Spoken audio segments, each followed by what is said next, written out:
मागील व्हिडिओमध्ये आपण नैसर्गिक संख्या, पूर्ण संख्या अभ्यासलेल्या आहे. आज आपण पूर्णांक संख्या अभ्यासू. पूर्णांक संख्या बघा, धनसंख्या, ऋणसंख्या, धनसंख्या, शून्य व ऋणसंख्या मिळून संख्यांचा जो समूह तयार होतो त्यांना पूर्णांक संख्या समूह असे म्हणतात. धन पूर्णांक संख्या कुठल्या? 1, 2, 3, 4. त्याच्या पुढं प्लस चिन्ह दिले नसलं तरी ते धनपूर्णांकच असतं. ऋणपूर्णांक म्हणजे -1, -2, -3, -4 अशा ऋणपूर्णांक संख्या. आणि शून्य यांचा मिळून जे संख्येचा समूह तयार होतो त्यांना पूर्णांक संख्या असे म्हणतात. पूर्णांक संख्या संच आय या अक्षराने व्यक्त करतात. आय इंग्रजीमध्ये पूर्णांक संख्येला इंटिजर्स नंबर म्हणतात. आय पासून सुरू होते म्हणून आय. नैसर्गिक संख्या एनने, पूर्ण संख्या डब्ल्यू होल नंबर डब्ल्यू पासून डब्ल्यू या अक्षराने व्यक्त करतात आणि पूर्णांक संख्या आय या अक्षराने व्यक्त करतात. यात नैसर्गिक संख्या शून्य व नैसर्गिक संख्येच्या विरुद्ध संख्या. याच्यामध्ये नैसर्गिक संख्या उदाहरणार्थ बघा, नैसर्गिक संख्या 1, 2, 3, 4. शून्य आणि नैसर्गिक संख्येच्या विरुद्ध संख्या म्हणजेच ऋणसंख्या आहे. -1, -3, -4 या ऋणसंख्या. ऋण 1, -1, -2, -3 म्हणजेच ऋणसंख्या. नैसर्गिक संख्या यांनाच नैसर्गिक संख्येच्या विरुद्ध संख्या असं म्हणायचं. आणि शून्य आणि नैसर्गिक यांना या सर्व संख्याच्या समूहाला काय म्हणतात? पूर्णांक संख्या असं म्हणतात. सर्वात मोठी ऋणपूर्णांक संख्या कुठली? सर्वात मोठी ऋणपूर्णांक संख्या -1. -1 ही सर्वात मोठी ऋणपूर्णांक संख्या आहे. ऋणसंख्या या उजवीकडून डावीकडे लहान लहान होत जातात. सर्वात मोठी 1 आहे. -1 त्याच्यापेक्षा लहान, -3 व त्याच्यापेक्षा लहान असे डावीकडे काय होते? ऋणपूर्णांक संख्यात लहान लहान होत जातात. सर्वात लहान पूर्णांक संख्या सांगता येत नाही, कारण ऋणपूर्णांक संख्या ही अनंत आहेत, पूर्णांक संख्या ही इकडं धनपूर्णांक संख्या ही अनंत आहेत. त्यामुळे सर्वात लहान पूर्णांक संख्या सांगता येत नाही.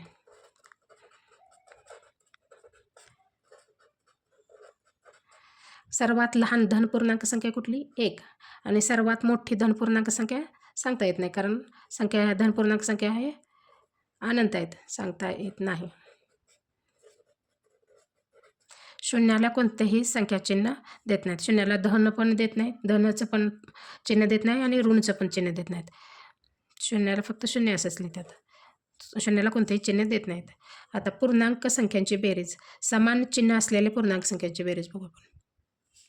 आता उदाहरणार्थ बघा, समान चिन्ह +5 +7 यांची बेरीज करायची. सुरुवातीला 7 आणि 5 12 आणि जे चिन्ह समान आहे ते देऊन टाकायचं. +12 म्हणजे 12 जरी लिहिले तरी चालेल. आता बघा, समान चिन्ह असं -5 अधिक समान चिन्ह पाहिजे -7. आता 5 आणि 7ला समान चिन्ह आहे, वजाबाकी चिन्ह आहे, तर त्याला काय करायचं? सुरुवातीला यांची बेरीज करून घ्यायची. 7 आणि 5 12 आणि यांचं समान चिन्ह कुठलं आहे? 7 वजाचं चिन्ह आहे, ते वजाचं चिन्ह देऊन टाकायचं. अशा प्रकारे समान चिन्ह असलेल्या पूर्णांक संख्येची बेरीज करताना चिन्हांचा विचार न करता त्या संख्यांची बेरीज सुरुवातीला करायची व येणाऱ्या संख्येला समान असलेले चिन्ह देऊन टाकायचे. आता भिन्न चिन्ह असलेल्या पूर्णांक संख्येची बेरीज. आता बघूया, 5 अधिक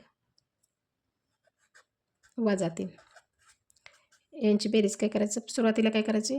यांची 5 मधून 3 गेले, वजाबाकी करायची, 2 राहिलं आणि मोठ्या संख्येचं चिन्ह द्यायचं. मोठ्या संख्येला चिन्ह कुठलं आहे?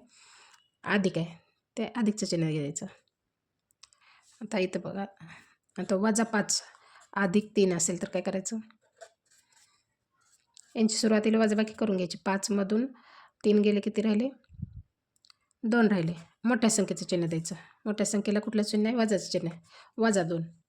अशा प्रकारे काय करायचं? भिन्न चिन्ह असलेल्या पूर्णांक संख्येची जर बेरीज करायची असेल तर चिन्हाचा विचार न करता मोठ्या संख्येतून लहान संख्या वजा करायची आणि येणाऱ्या वजाबाकीला मोठ्या संख्येचे चिन्ह देऊन घ्यायचं.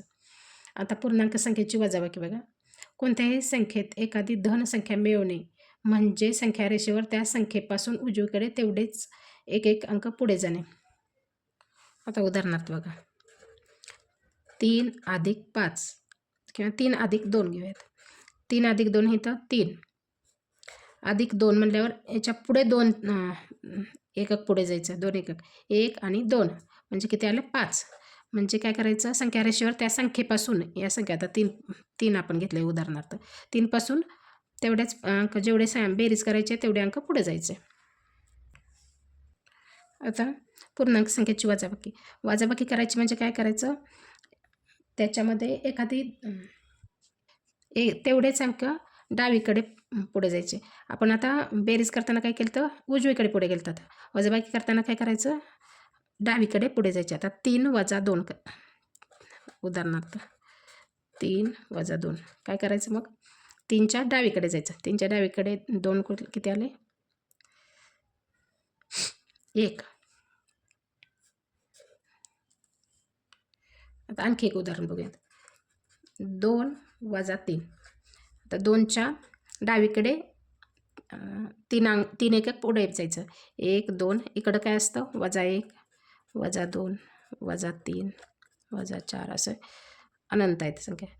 2 वजा 3 म्हणजे 2च्या डावीकडे 3 अंक मागे जायचं, डावीकडे जायचं. 1 2 3 म्हणजे उत्तर काय आलं वजा 1.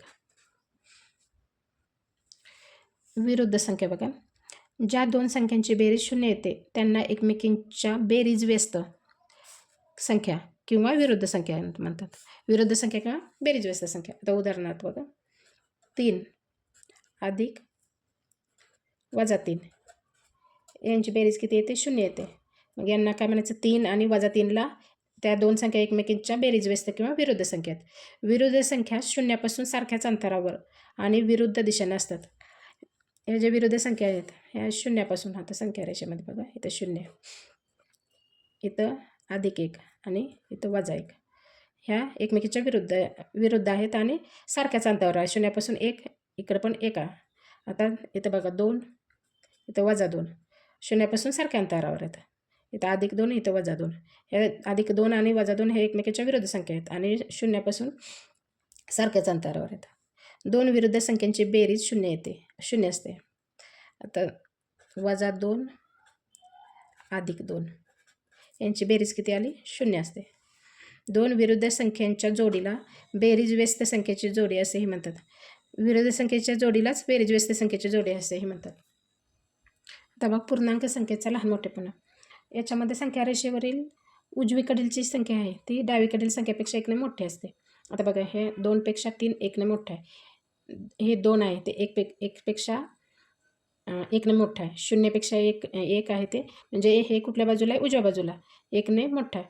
म्हणजे प्रत्येक संख्या, आता हे वजा 2 आणि वजा 1 मध्ये हे 1 आहे ते वजा 1 आहे ते वजा 2 पेक्षा 1ने मोठं आहे. म्हणजे प्रत्येक संख्या ही डावीकडील संख्येपेक्षा वजा 1ने मोठी आहे, 1ने मोठी असते. सॉरी, वजा 1ने नाही, 1ने मोठी असते.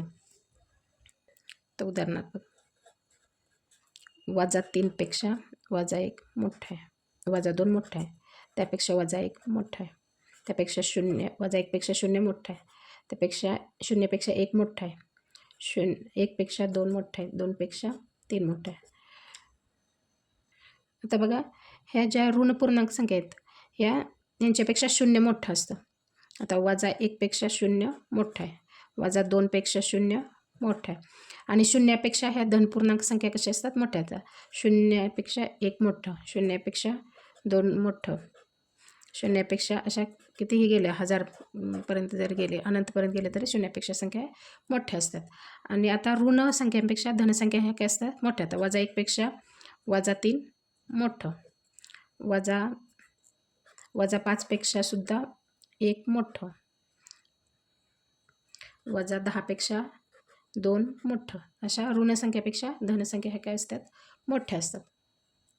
आता ऋणसंख्यांमध्ये बघा, याचे डावीकडच्या ऋणसंख्या आहेत त्या लहान असतात आणि उजवीकडच्या जे ऋणसंख्या उजवीकडे जसे जसे जाईल तशा संख्या काय असतात, मोठ्या असतात. वजा 3 आणि वजा 1 मध्ये वजा 3 पेक्षा वजा 1 काय मोठा आहे, वजा 15 पेक्षा वजा 13 मोठा आहे. आणि याच्यामध्ये जसं जसं उजवीकडे जाईल धनसंख्येमध्ये तसं संख्या मोठ्या मोठ्या होत जातात. इथं जसं जसं डावीकडे जाईल तसं संख्या लहान होत जातात आणि इथं जसं उजवीकडे जाईल तसं संख्या काय होतात मोठ्या होत जातात. आता उदाहरणार्थ 1 पेक्षा 3 मोठा आहे.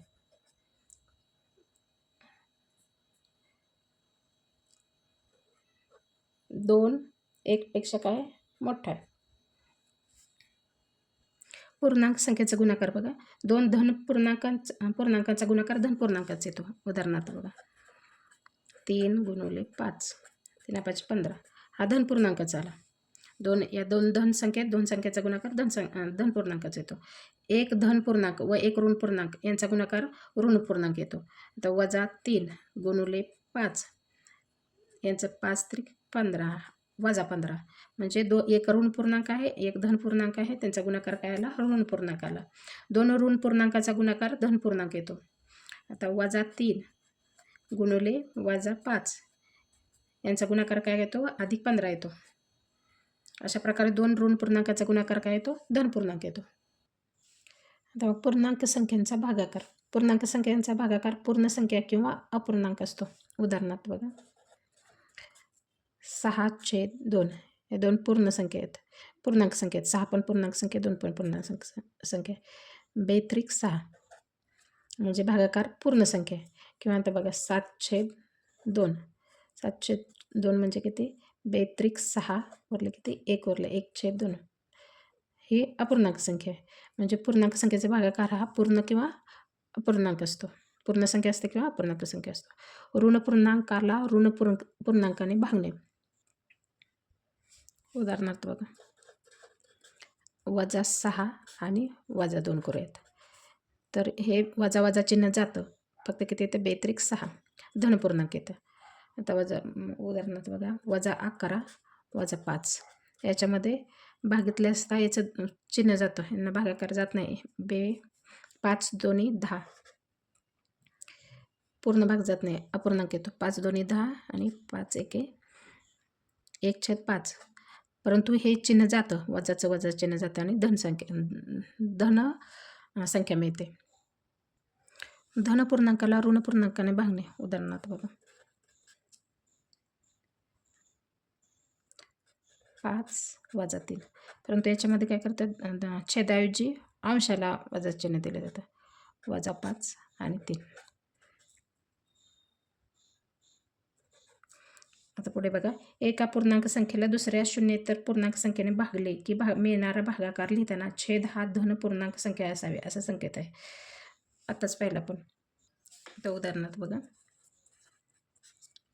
9/-5 तर याचा छेद काय आहे छेद धन पूर्णांक असं संकेत आहे की छेद हा धन पूर्णांक ठेवायचा आणि हे जे चिन्ह आहे ते वरच्या अंशाला द्यायचं. आता बघा -11 - 3 याचं वजा चिन्ह जातं, ते काय राहतं 11/3 म्हणजे छेद हा धनपूर्णांक असावा असे काय संकेत आहे. तर बघा जर यम ही पूर्णांक संख्या असेल तर यम + 1 ही लगतची मोठी पूर्णांक संख्या असते. आता उदाहरणार्थ बघा 5 ही पूर्णांक संख्या आहे, त्याच्या लगतची मोठी संख्या कुठली 5 + 1 बरोबर 6.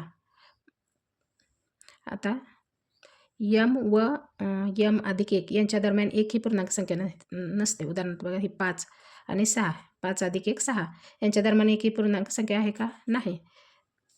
शून्याने कोणत्याही संख्येला भागता येत नाही. कुठल्याच पूर्णांक संख्येला उदाहरणार्थ 5/0 असं करता येतं का नाही. कोणत्याही शून्याने कोणत्याही संख्येला भागता येत नाही. हा भागाकार काय असतो अर्थहीन असतो. अशा प्रकारे आपण आज पूर्णांक संख्या पाहिलेल्या आहेत. याच्या पुढील परिमेय संख्या आपण पुढील व्हिडिओमध्ये अभ्यासू.